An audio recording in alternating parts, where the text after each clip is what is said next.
Hello and welcome to Trains and Wellbeing. I'm Andrew.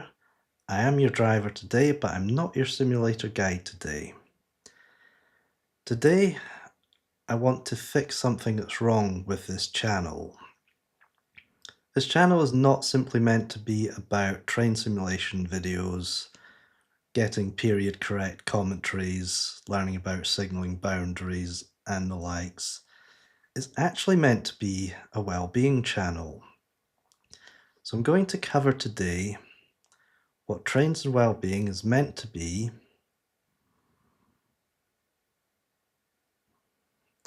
what ultimately went wrong, and hopefully conclude with some ideas about how to get it back on track again.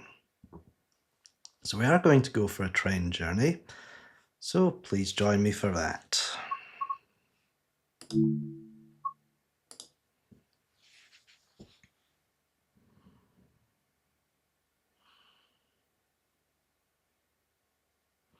So there's a couple of rules. I'm not allowed to edit the video, and if I don't like the video, it goes out in the state it is in.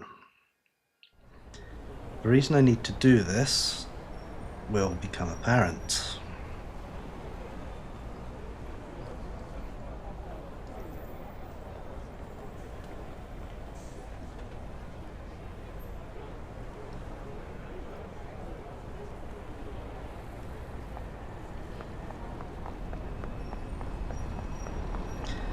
So the reason we're going on a train journey isn't strictly to do with adding entertainment value to this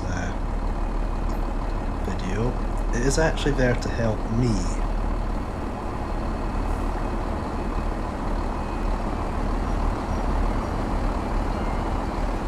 This is our train. It's a Class 170 Turbo Star attached to a Class 158 Express Sprinter. These are the places we're going: Glenmore office, stop more places than that. It's in fact an all-stop service. Let's have a look at the front of it. Got one tail light, so maybe we should change that when we get in.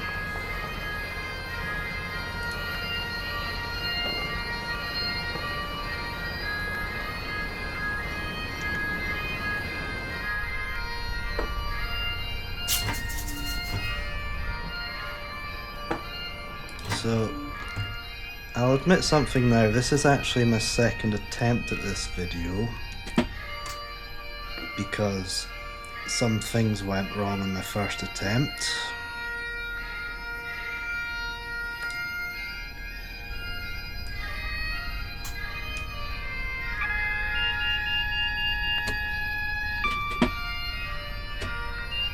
So the game is wanting me to put the reverser to forward. But I don't understand why it wants me to do that, because we're not actually moving yet. So let's set our headlights today. That takes our tail lights off, and just wait for instructions. No, that's not right, we're not ready to depart.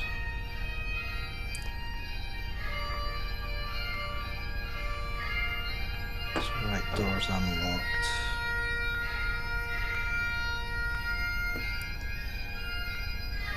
So instruments lights are on. Put the GSMR on.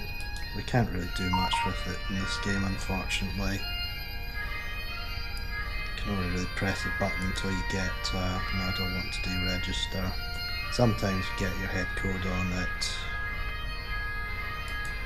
Sometimes you don't. Okay, so we're being instructed to lock the door because Trains and World doesn't simulate a train guard.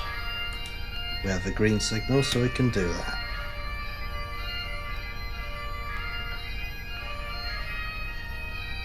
And we've got the light on the screen showing us.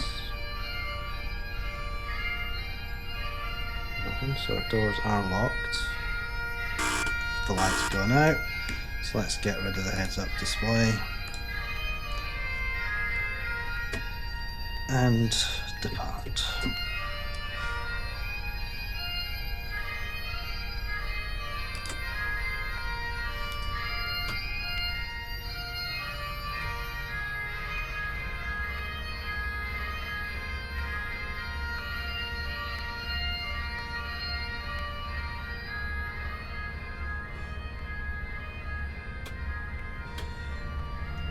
So again, to Printer Street Garden, we'll do a moving brake test. We're being routed onto the X line, so that takes us through to Haymarket Platform 2, which is where we want to be.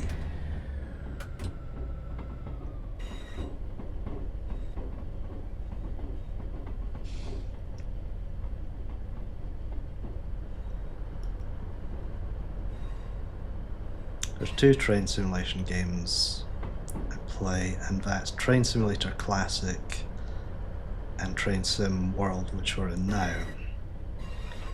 They do have slightly different key mappings. So my first attempt at doing this video,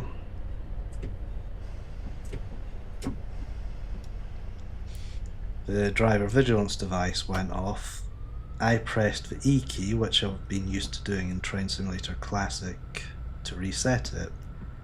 In Train Sim World, it makes you stand up out of the seat, and of course that means you have no control over the vigilance device, and the train comes to an emergency stop. It happened twice, and the second time I couldn't seem to get the train to recover. So when the DVD goes, it's Q, the same key as for the AWS.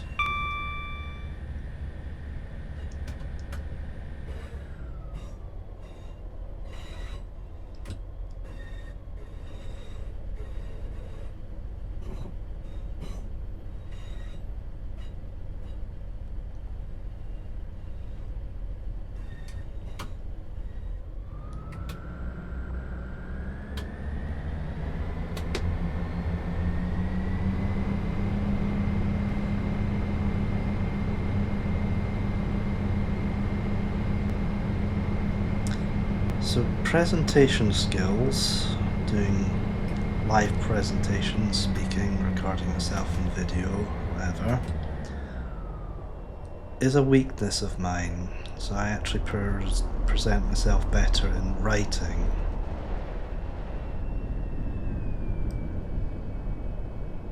So I'm pushing myself well out of my comfort zone here. That's one of the reasons I've got to accept that this video is not going to be at the quality I want it to be.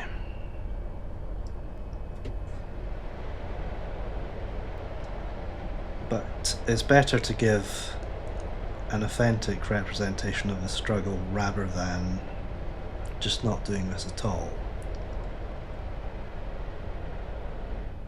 Because I am hoping that in doing these videos I'm going to be able to make a helpful resource that can help people with similar difficulties to myself,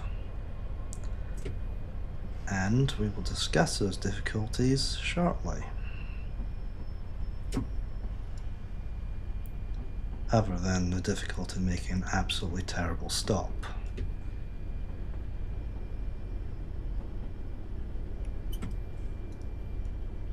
It's not an overshoot at least. So just absorb myself into my driving procedure here. And the driving procedures are one of my ways of trying to self-regulate myself.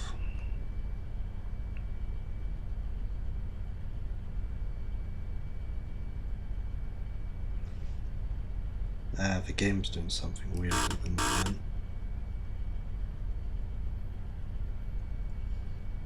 Don't know why it's doing that, it's definitely not right.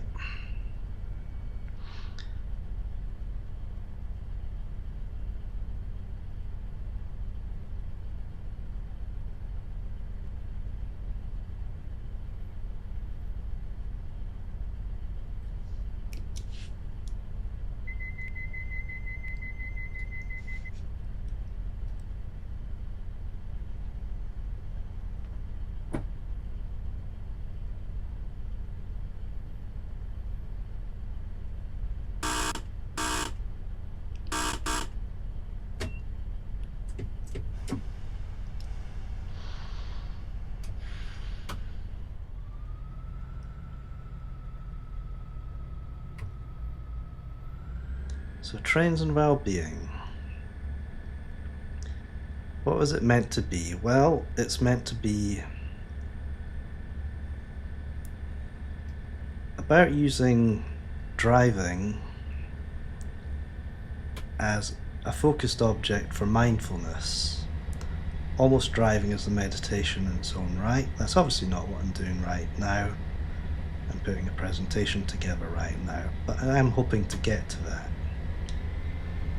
It's to focus on the therapeutic qualities of driving,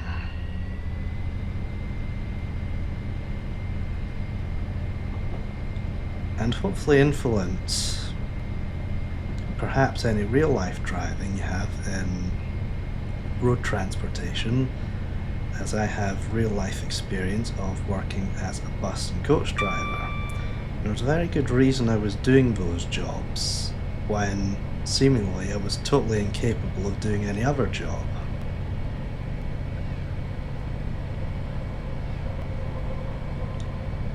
So first of all, what went wrong? So I made an introduction video initially where I was talking about what I wanted to do with Trains and Wellbeing, what I've roughly described just now.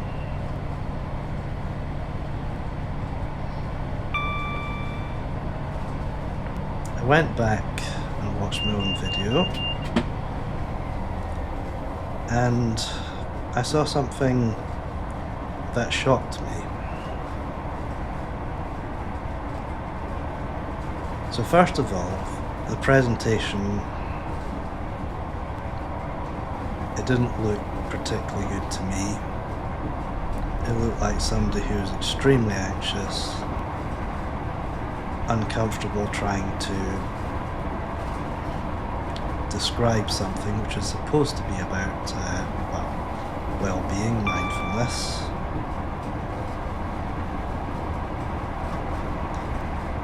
But there was also a thing that I was doing lots of strange movements, so I was noticeably shaking a lot, sort of doing sort of twisty movements, sort of a little bit back and forth movements, and such things, and I probably wasn't really that aware I was doing it. And when I saw that video, I thought, this is how other people are seeing me. Which gave me a bit of a shock into investigating something that some others in my life had encouraged me to investigate, whilst others discouraged.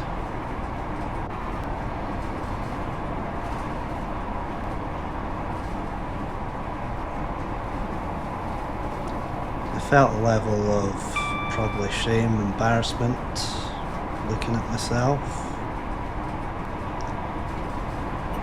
And that is not necessary. That's actually not a healthy thing to do, because none of this is actually my fault. It's just me trying to do the best I can,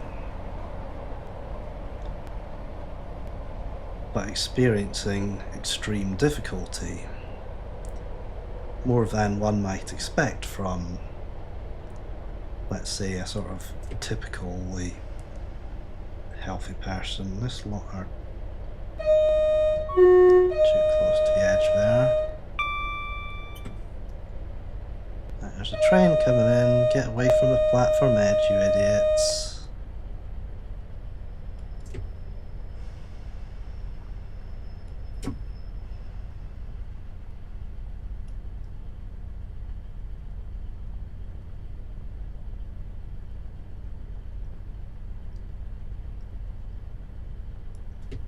You've all totally spoiled my station stop.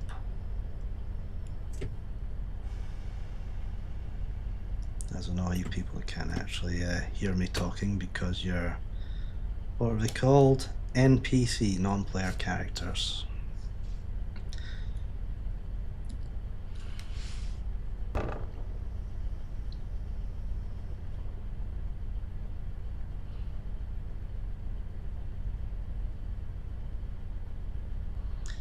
So, There have been acquaintances in my life, including close friends, who are on the spectrum for autism.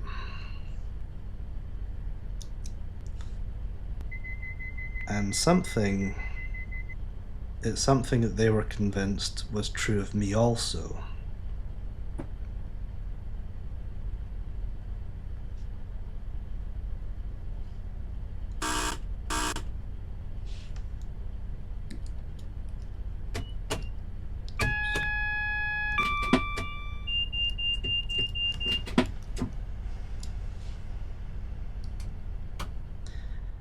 Now, to make matters more complicated, I also have had dealings with the NHS and therapy over something which we also know is true of me, is complex post-traumatic stress disorder. So if you don't know what that is, that's a form of trauma that gets conditioned into one, usually at a young age.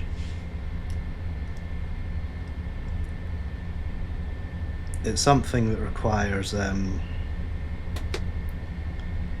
persistence in order to condition the individual in this way. At this point, I'm not planning to go into the details of how this was done to me. But suffice to say, if you do a DuckDuckGo search, because I will not tell you to do a Google search, I don't know why we have to Google things nowadays rather than just do web searches like we used to do in the olden days.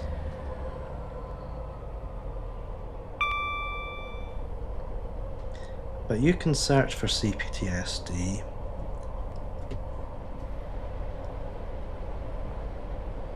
And it should give some ideas about the sort of things that can cause this condition. It's a condition that can affect people lifelong. I think, considering I'm in my 40s and I'm still not cured of it, it's probably not going to happen. It's something I'm going to be struggling with long term.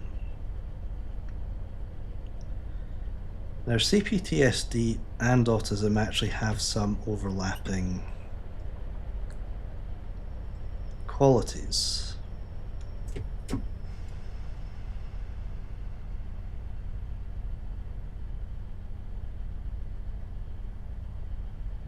Which is not the inability to properly stop a train accurately at a platform.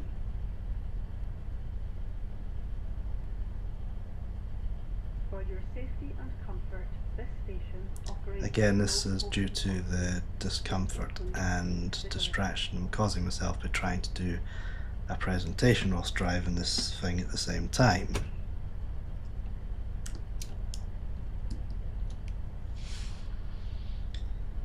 So I spoke to a therapist about what my friends had said, and they explained to me that autism, CPTSD, they do have overlapping symptoms. But you cannot be autistic because you have empathy.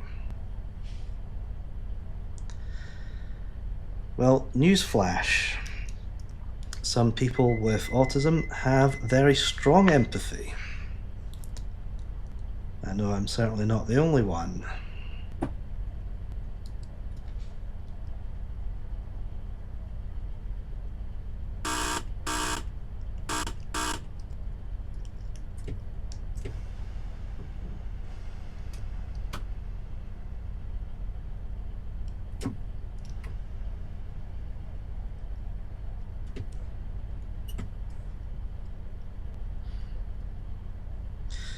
Oh dear.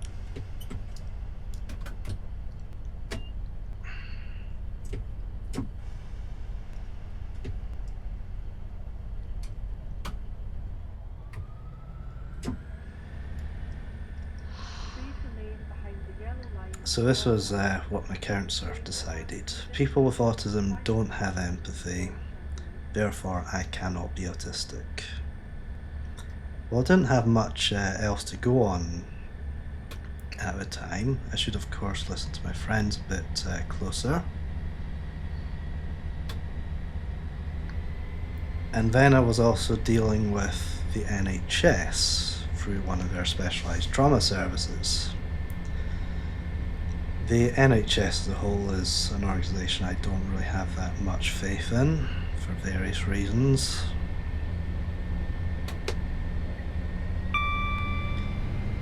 But one of the people at that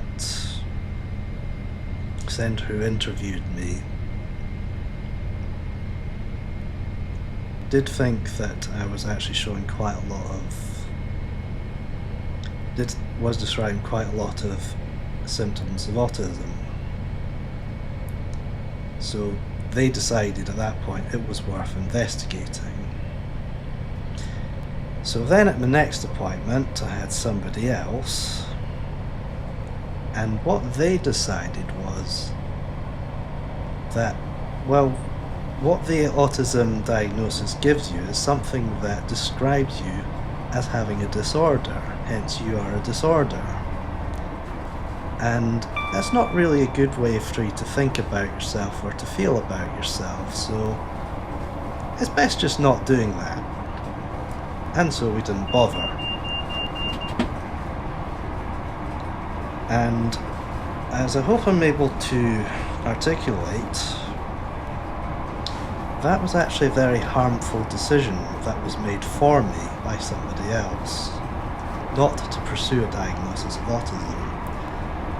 So again, I went with what these two professionals had communicated with me, the counsellor and the people at the trauma centre,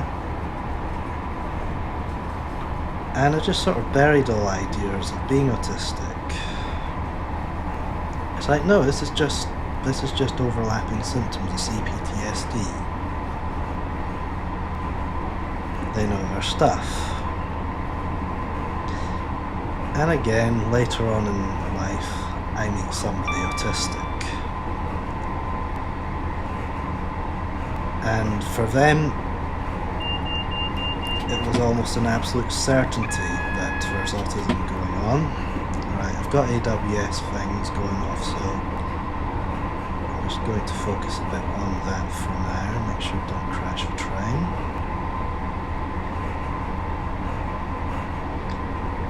Get myself regulated a bit too before I continue the conversation.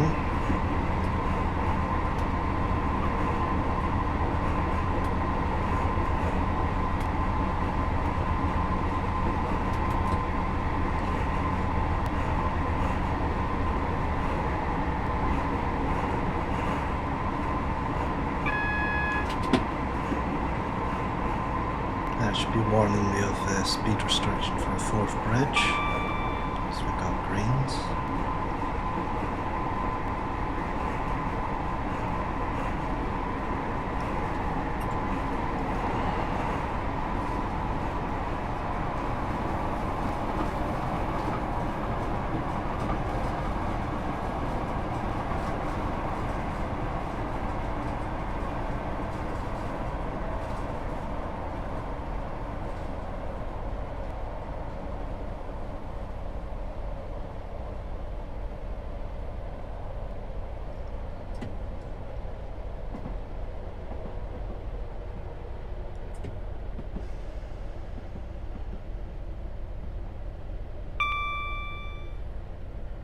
Again, making another not so good stop here.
So once again, I found myself in a situation. I'm spending time with somebody who is known to be autistic, and again is able to explain to me why they're seeing it in me too.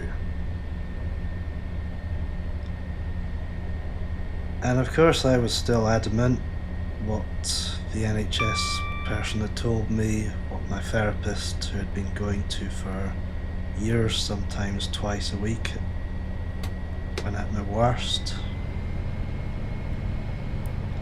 I explained that CPTSD and autism have overlapping symptoms. I am not autistic. But ultimately something changed. I kept burning out. I was in a situation where I wasn't really having the CPTSD triggered.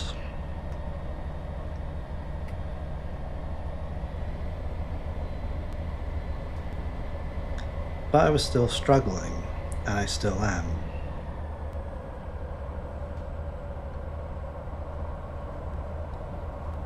So I came to a realization that something else is going on with me.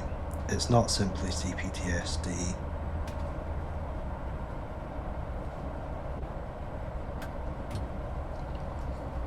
I'm trying to do simple things that I should be able to do, and I'm not coping with them. I'm literally spending a tiny portion of my day interacting with somebody, and I'm totally useless for the rest of the day. I can't even look after myself. So why is that?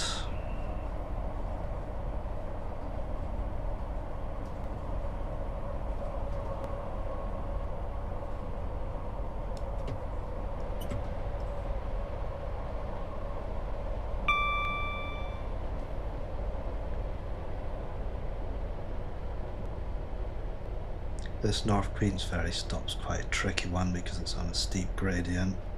I think the gist of it is to be below 25, approaching the platform, brake step 2 applied.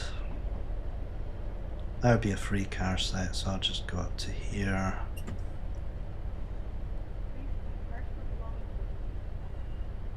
So that's step 2 brake. We're not losing speed at much of a rate, but I don't want to rely on having to be brake step 3.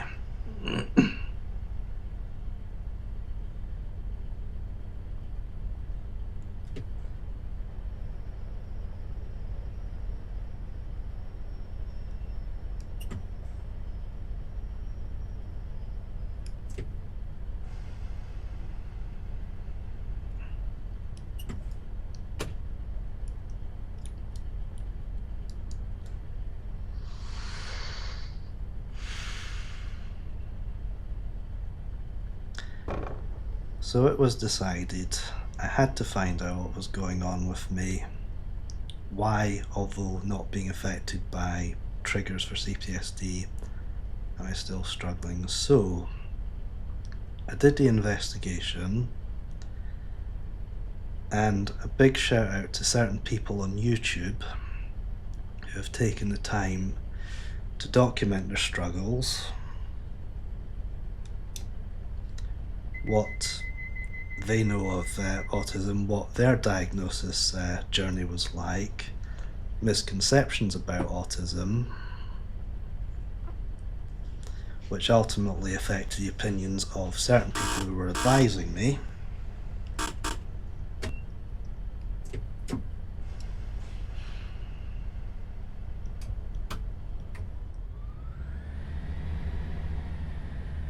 So a couple of channels I found really helpful is Ryan Kelly. I quite like how he does his sort of unmasked, unedited, unwatchable videos, which I actually find quite watchable, and actually he's a very good presenter, so even when he's at his worst struggling, you get to really feel what he's trying to express, and it's like, yeah, somebody gets it. So just knowing that there's somebody else out there trying their best to raise awareness for us, and in his case for his autistic son, it's like we don't have to struggle this on our own. Another one I came across was Mum on the Spectrum. So again, she will do a thing of making unedited videos, so you get to see her authentically. She's a much better presenter than I am, I can tell you that for certain. Don't know if she's a better train simulation driver than I am. Well, my driving certainly on this run has been pretty terrible, to say the least. So again, really helpful.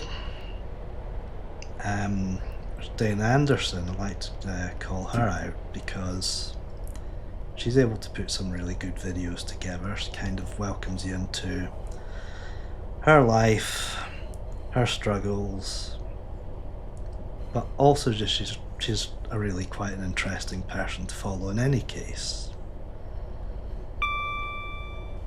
So I like her videos. And again, I can see quite a lot of parallels going on between us, which is what I'm seeing with quite a few of those presenters.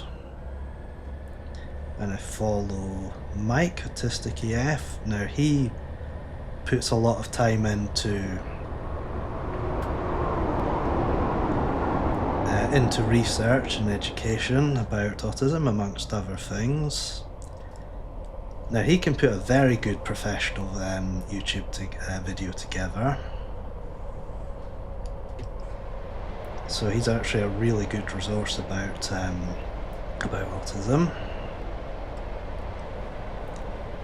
But seeing all the parallels I was seeing and what I was learning about these videos, I made a decision that, right, we're going to go and deal with this, work this out once and for all.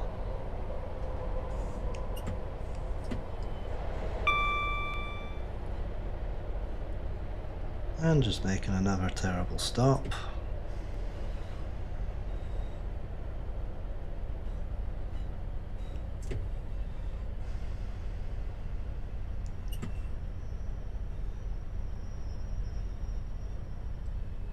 You should not be coming in on brake step 3.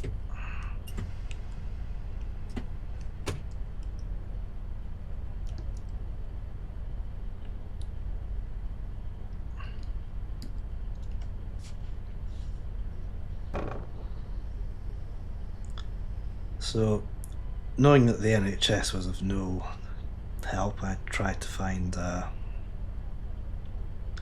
organisation that could do a private assessment for me, because when you find yourself in a situation when you can't work and you've barely got any money, this is what you have to do.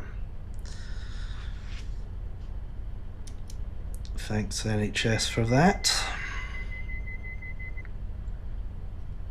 So I found it was a place in Stirling, so that's another city from where I live. I live in Edinburgh.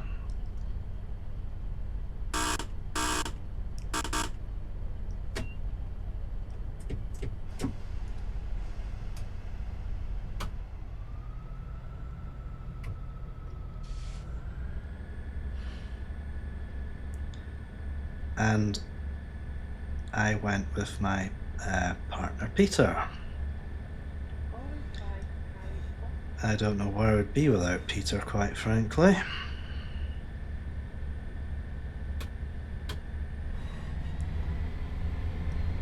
So if you consider how anxious I am sitting in my own home trying to make a YouTube video, you can get some idea what it's like for me to go out,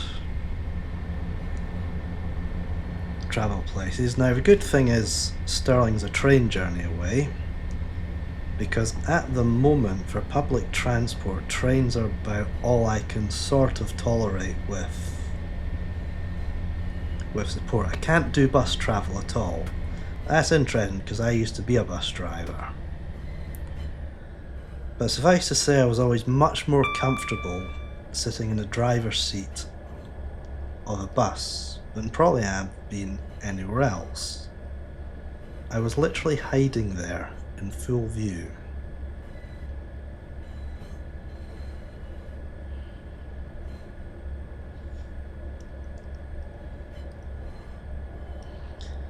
So the results of the assessment were, yes, I am quite autistic.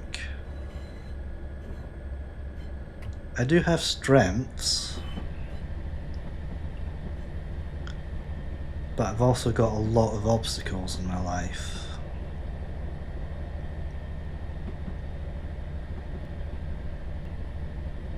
But the diagnosis doesn't give me the negatives which the NHS person told me it would. In fact, in some ways, it's a bit of a relief. It's like, I've got an idea of what's going on now. It makes me realise that this struggle is not my fault.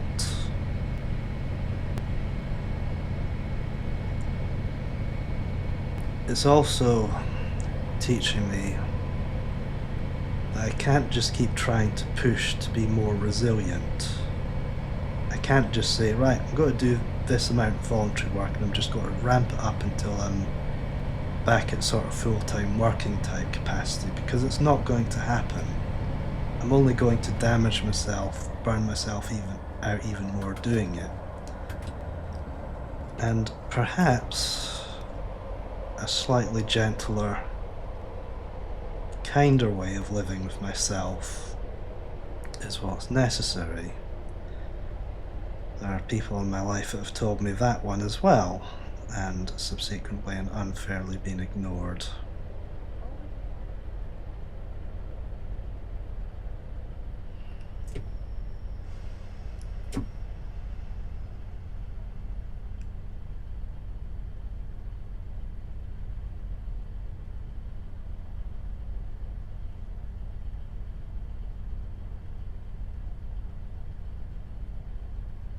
I think something else that's knocking up my anxiety right now is just how badly I seem to be driving.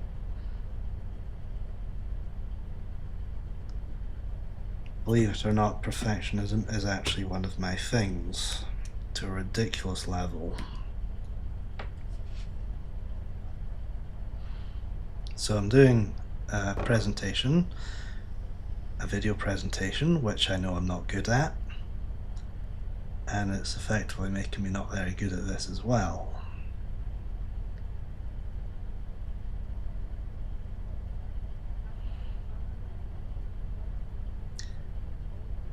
So there we have it. I don't have the capabilities I feel that I should have, or that I'm obligated to have. And the reason for feeling of what I'm obligated to be able to do, that's perhaps for another video.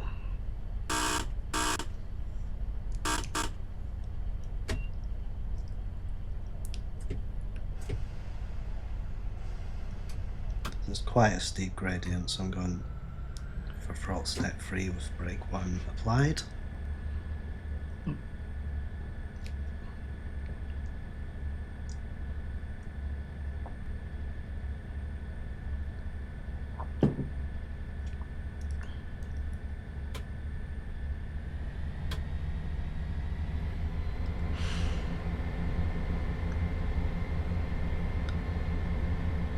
In fact, right now, I'm thinking, have I hit the limit of what I can do for this video?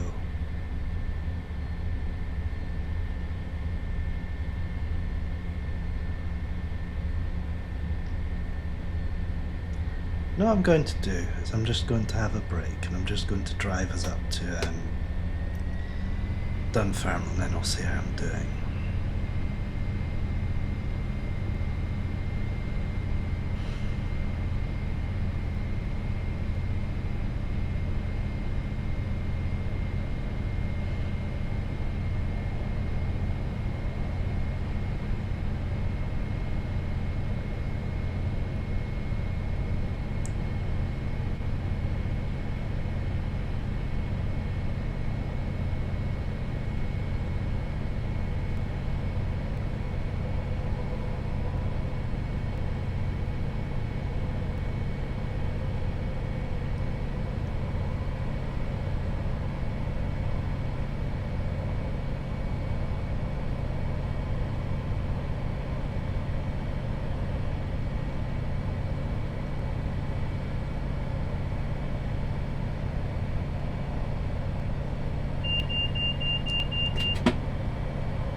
This'll do.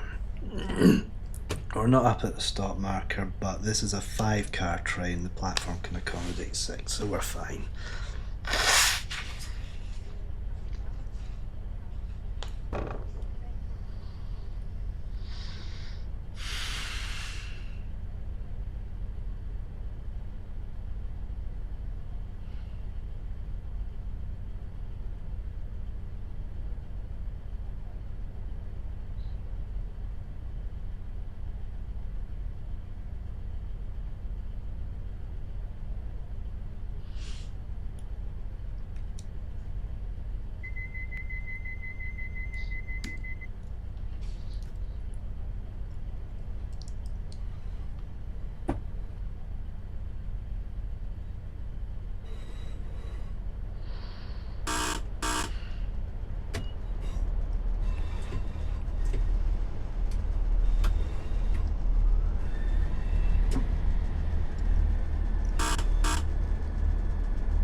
So we're at Dunfermline.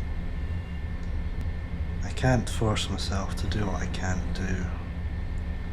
So again, I'll check in with myself at the next station and see if I can continue with my presentation.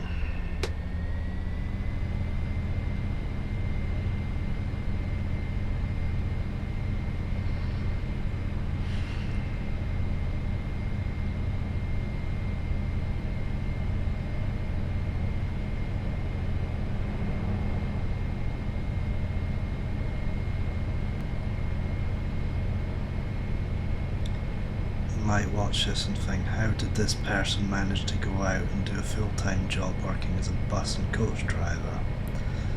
Well, I sometimes wonder that too. And that's maybe something I'll make a video specifically about.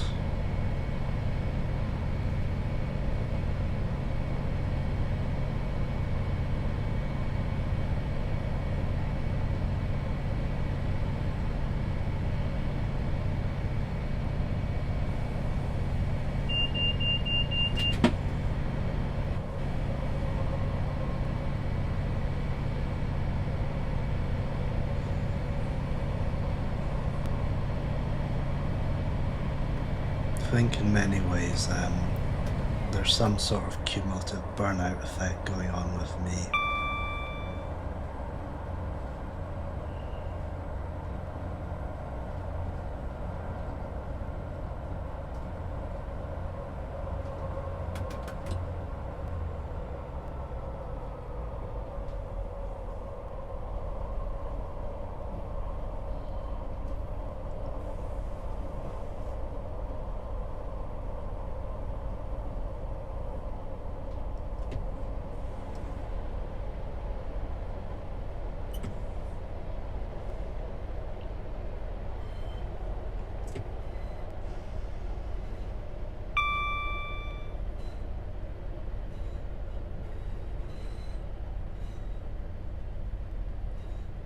Stop marker 2, so 3 and 5 coming up quite soon.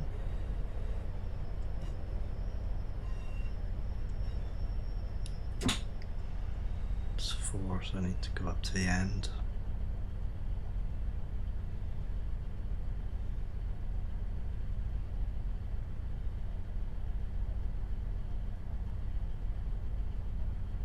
Again, because it's a 6 and this is a 5, I'm not too worried about getting right up to the end.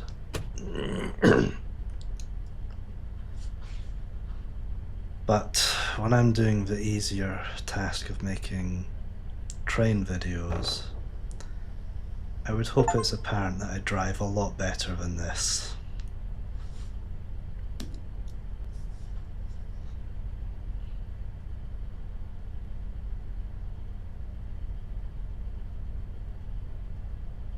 But the struggles of burning out, I think, are very valid in the context of this video.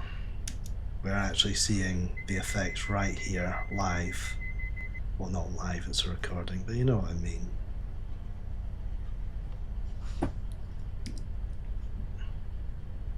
Security personnel tour this station 24/7.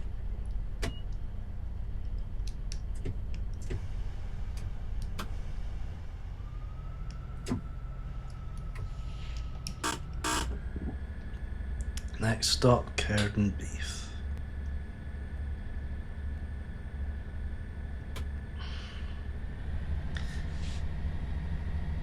So let me try and express where I want to go with this channel and its slightly modified purpose going on forwards. Well, I'm pleased to announce that there's going to still be plenty of the train stuff coming. I'm visiting the North Berwick branch again, and if you watched one of my previous videos, which was Glasgow Central to North Berwick,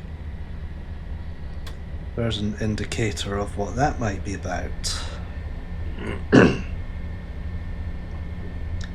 I've briefly mentioned Peter. You get to hear Peter's voice as well, as Peter was my train guard.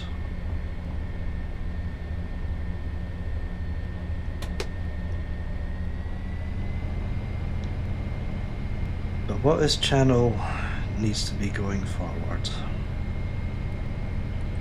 I do still want to cover driving as a mindfulness activity.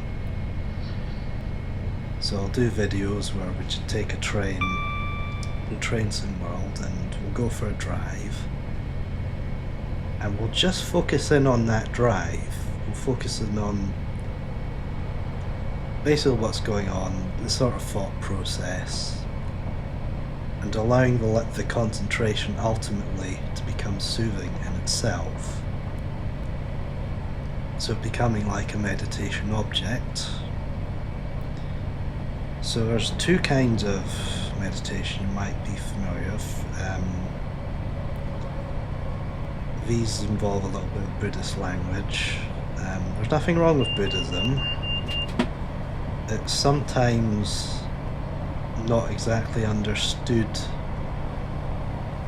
in quite the way I believe it was intended. But you've got like the focus meditation, so that can be something like focusing on your breath or some other object, and you just keep coming back to that, and you do that to basically improve your focus, which you're then going to learn how to move around in for what's Vipassana meditation, which is insight meditation, where you're starting to explore more of your experience. They're both very useful techniques in some ways for anxiety, although overall they're just good for your overall well-being. You don't need to be suffering anxiety, depression, or whatever to benefit. Meditation's for everyone. It can even make you more productive if you want to be.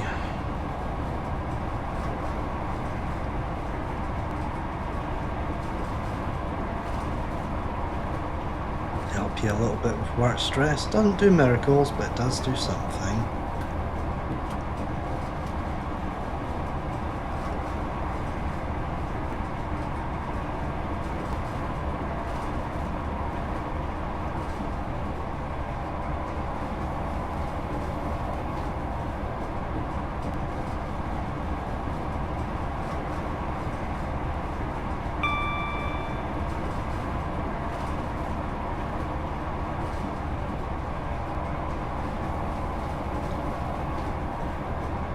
But there's something else I want to be able to offer with this channel. And this is something probably more aimed towards struggling members of our autistic community. try and talk about that a little bit after the next stop.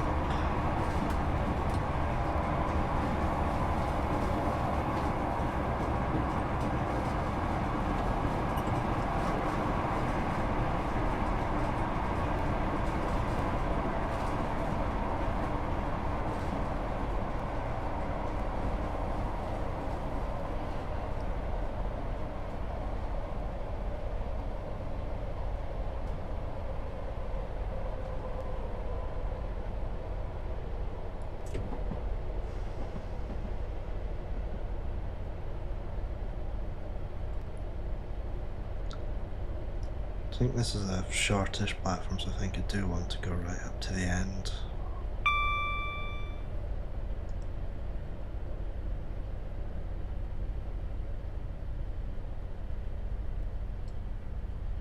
Even the class 158 and the 170 together does actually seem to make the braking a lot more effective.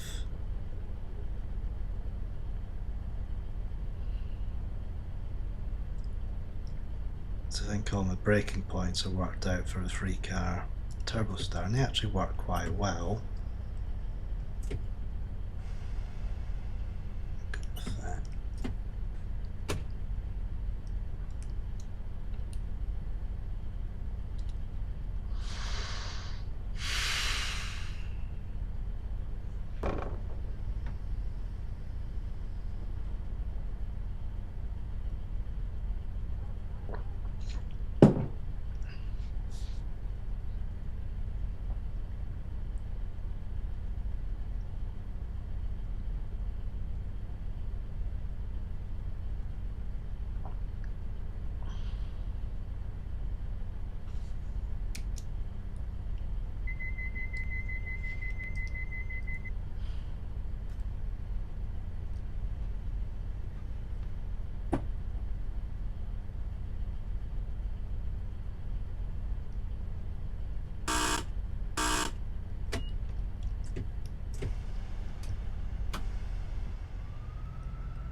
Coming up to the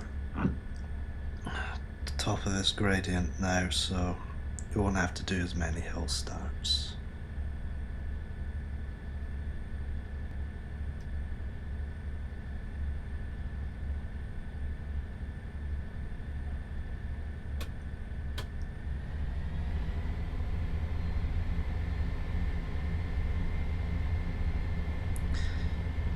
So when I can say this as somebody with, let's just say, quite poor mental health, affected in part by trying to live with an undiagnosed autistic person, along with the CPTSD and the likes, you can feel quite isolated in the world, and having people, sometimes just people on YouTube, describing the struggle, which I might be sitting judging myself for, can actually act as a prompt to say, stop judging yourself, you don't deserve this. Can I watch this other person and judge them as I would judge myself? Sincerely hope not.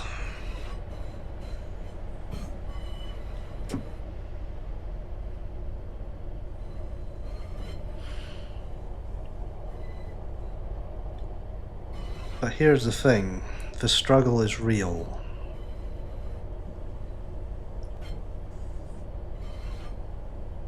Our experience is valid, and if I can learn to be okay showing my struggle to those who may be out there struggling alone, know this, you are not alone.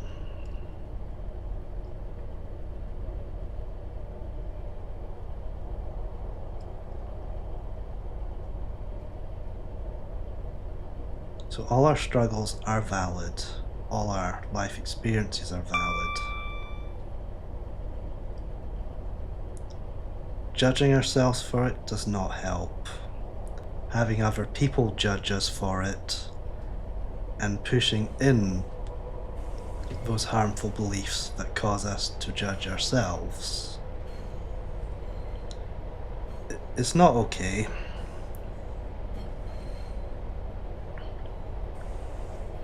But that's where it starts, is we have to not judge ourselves, show ourselves compassion and kindness.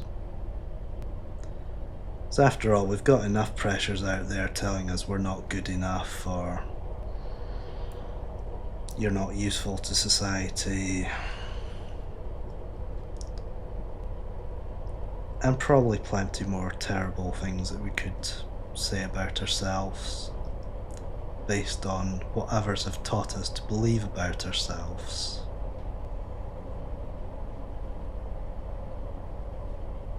So here I am, authentically struggling, making a video which I'm actually making judgments on, which I shouldn't be doing. But then saying that I shouldn't be doing is making a judgment.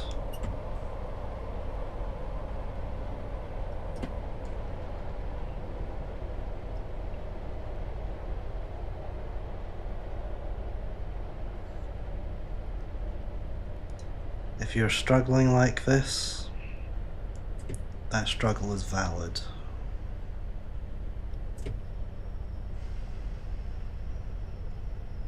And I hope by showing you that you're not alone, that some good can come from that. And it would actually make my discomfort and stress at it, or I'd go as far to say distress at this point, worth something.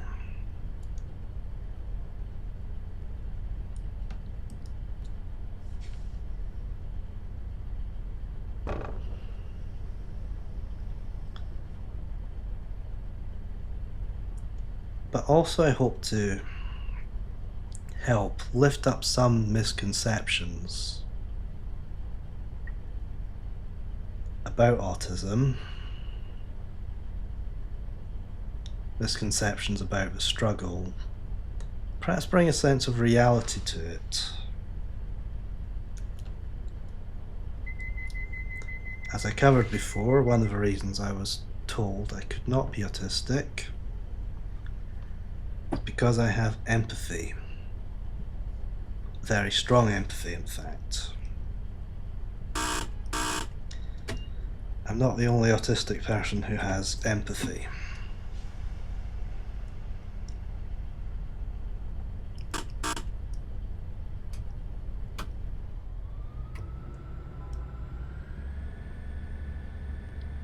In fact, I can cite one example right now from one of the YouTubers I've just have previously mentioned.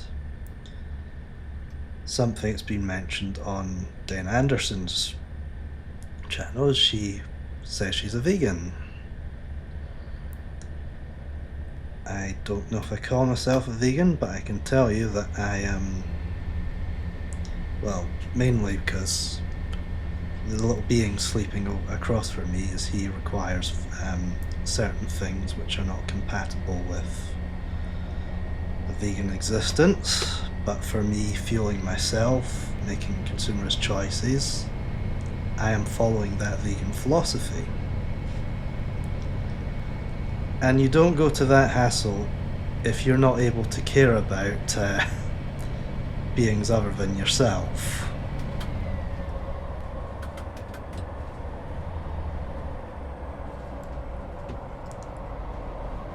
It's like, we know that there's suffering going on in the world. We contribute to it through our choices.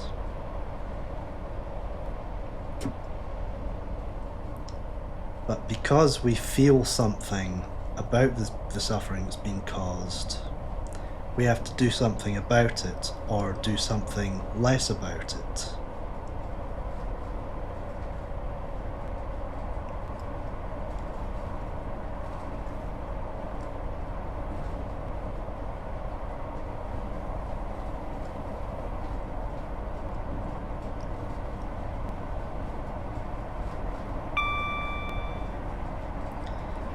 So in some ways what you can say about what the idea of what would drive someone to a vegan lifestyle, as two autistic YouTubers now are certainly describing,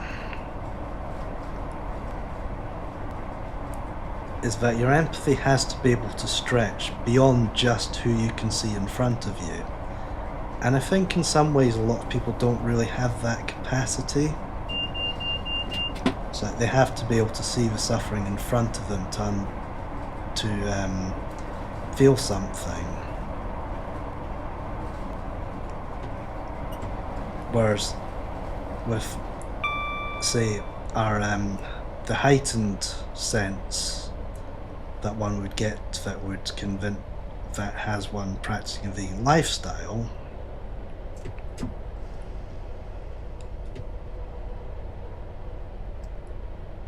obviously requires a great deal of empathy. You don't make your life deliberately difficult, make yourself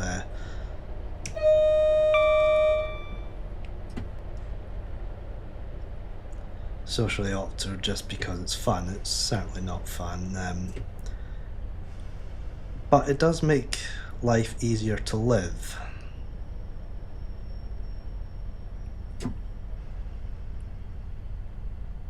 So there's one misconception I think that we'll cover in some details. Autistic people can have empathy. But not all autistic people are the same. As we know, there are some absolutely atrocious autistic people in this world. We also have atrocious people who try to pretend to be autistic to excuse themselves. For example, the spectrumy Boris Johnston. He doesn't have an autism diagnosis, he just made that up to excuse the fact that he is a... insert word there that you think would be appropriate.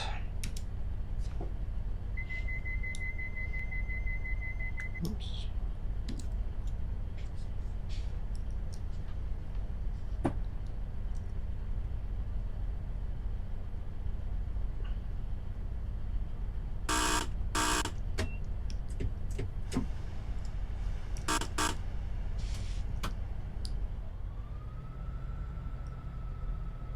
So there's a good lesson, is that autism doesn't have one look. It is not the defining characteristic that makes an entire person. It will shape who a person ultimately is living with their neurology. But today you've not met autism. All you've met is me.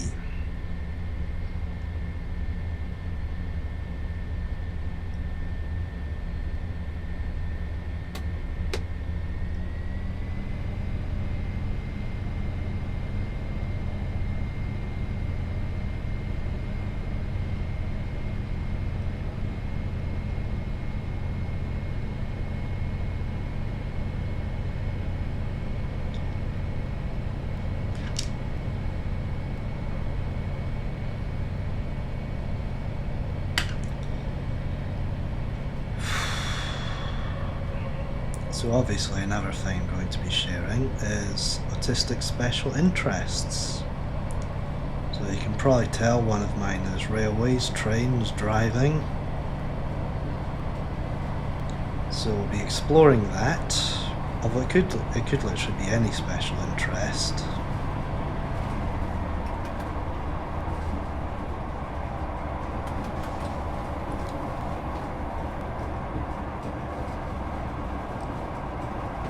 But we'll explore how they can help.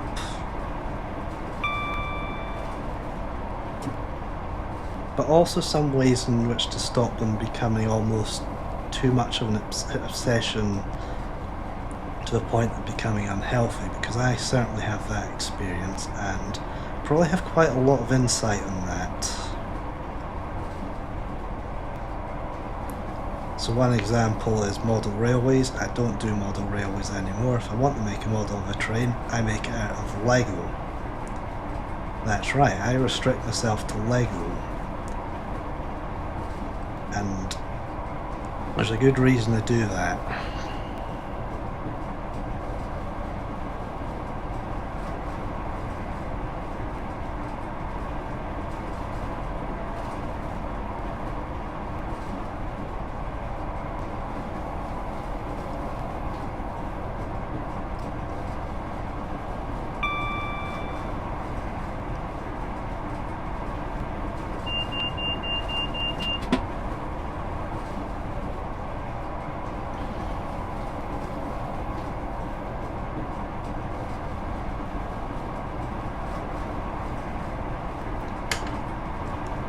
Again, I want to be covering things that can ultimately help with my struggle a bit.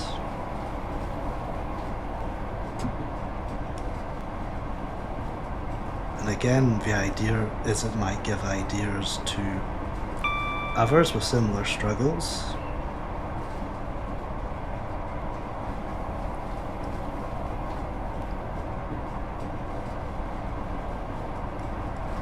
There's some clever meditations I've worked out as well, which I think I'd quite like to share. I think I'd also quite like to explore things or ways I've tried to help myself in the past, some where I might have picked up something, but maybe sometimes things that should really be left behind.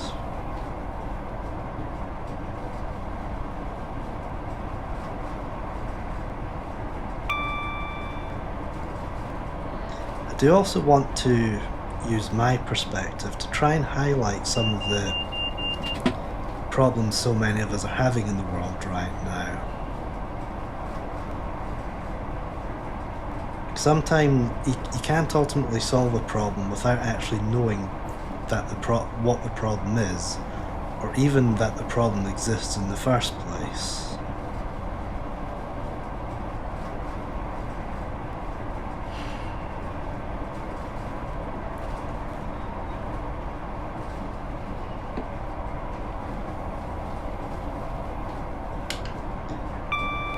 So I am burnt out now.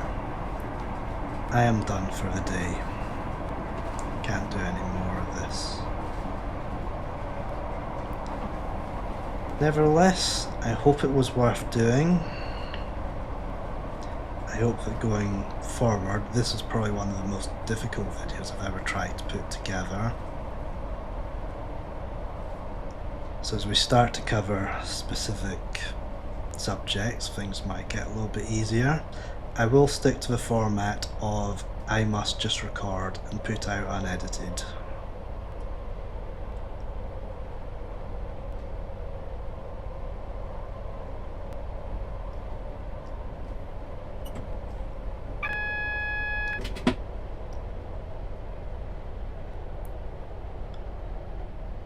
I think I'm going to, over coming days, try and soothe myself by doing a little bit of that special interest.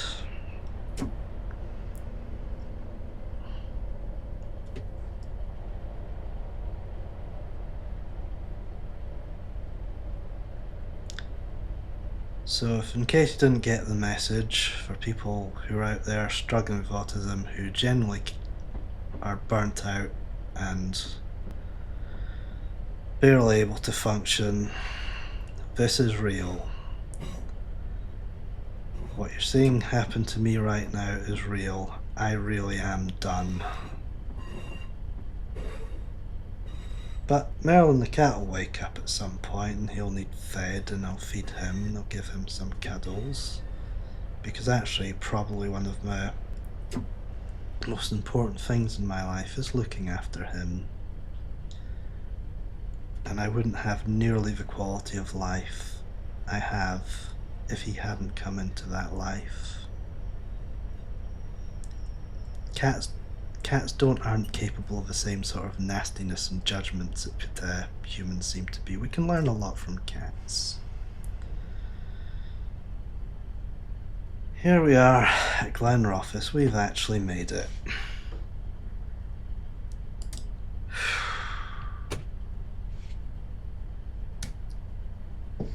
Opening the doors on the right.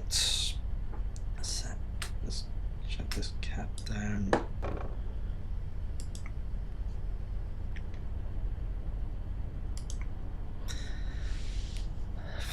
But ultimately, that's the end of this video, and thank you for joining me today. And I hope you did at least get some understanding out of it. And I really do hope to be offering helpful content going forward.